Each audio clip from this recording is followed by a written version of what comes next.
প্রিয় দর্শক, আসসালামু আলাইকুম। আশা করি আপনারা ভালো আছেন। আলহামদুলিল্লাহ আমরা ভালো আছি। আমাদের মাঝে আছেন উপস্থিত মোহাম্মদ ইয়াসিন শেখ স্যার। আপনি কেমন আছেন?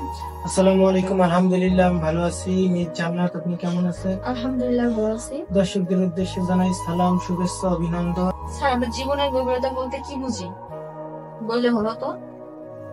জীবন বহু রঙের হয়, বহু রঙিন হয়, বহু রূপের হয়। যেমন জীবন সময় সংক্ষিপ্ত, জীবন বৃত্তান্ত বলতে একটা কথা বোঝায়। একটা জীবন, মানুষের একটা জীবনে দুঃখ, হাসি, কান্না, বেদনা নিয়েই একটা মানুষের জীবন। জীবন বলতে আমরা বুঝি একটা মানুষ জন্মের থেকে মৃত্যুর আগ পর্যন্ত যতদিন পৃথিবীতে বেঁচে থাকে তার সকল কিছু মিলে তার জীবনের যত কিছু থাকে তাকেই আমরা জীবনের গভীরতা বলতে পারি।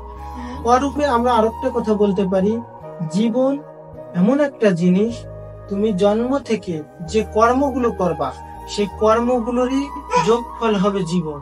জীবনে বলতে গেলে আমরা যেই সময় জীবনের পথ চলার পথে সুখ দুঃখ, হাসি কান্না, আনন্দ বেদনা সবকিছু নিয়েই মানুষের জীবন। মানুষের জীবনে অনেক কিছু থাকে, অনেক ইতিহাস থাকে, অনেক কিছু থাকে যেটা আমরা মনে করেন ভুলতে পারি না। কিছু কিছু কথা আছে যেগুলো কখনো ভোলা যায় না। মানুষের জীবনে সর্বপ্রথম তুমি কি ছিলে? তুমি জন্ম যখন নিলে বা যখন মাতৃগর্ভে থেকে যখন জন্ম নিলে তুমি একটা শিশু ছিলে না, বা নিষ্পাপ একটা শিশু ছিলে। তারপরে পরবর্তীতে তুমি ধীরে ধীরে গতি থেকে অবসর নিচ্ছ, তুমি যুবক হচ্ছ, যুবতী হচ্ছ। তার পরবর্তীতে কি হবা? তুমি এর ভিতরে বৃদ্ধ হবা। তার মানে কি, তোমার জীবনের গতি কিন্তু চলে যাচ্ছে, তুমি জীবনের গভীরতা কিন্তু শেষ করে দিচ্ছ। তোমার একদিন পৃথিবীর এহমায়া ত্যাগ করে পরকালের পথ পাড়ি দিতে হবে। জীবন অনেক কঠিন। জীবন বলতে আমরা অনেক কিছু বুঝি, কিন্তু এখন তো আমরা জীবনের গভীরতা মাপা যাবে না। সংক্ষিপ্ত রূপে আমি বললাম মিস জান্নাত, জীবনের গভীরতা আমরা অনেক রূপে বলতে পারি। জীবনের গভীরতা বলতে গেলে আমাদের অনেক কিছু শিখতে হবে, অনেক কিছু জানতে হবে। পৃথিবীটা হচ্ছে গোল। এই পৃথিবীতে অনেক কিছু শিক্ষা পাই।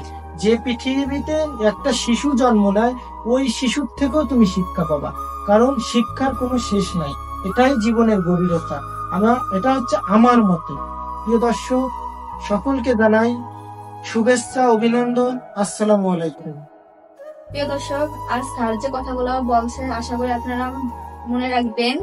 লাইক কমেন্ট শেয়ার করে আমাদের পাশে থাকবেন। আল্লাহ হাফিজ।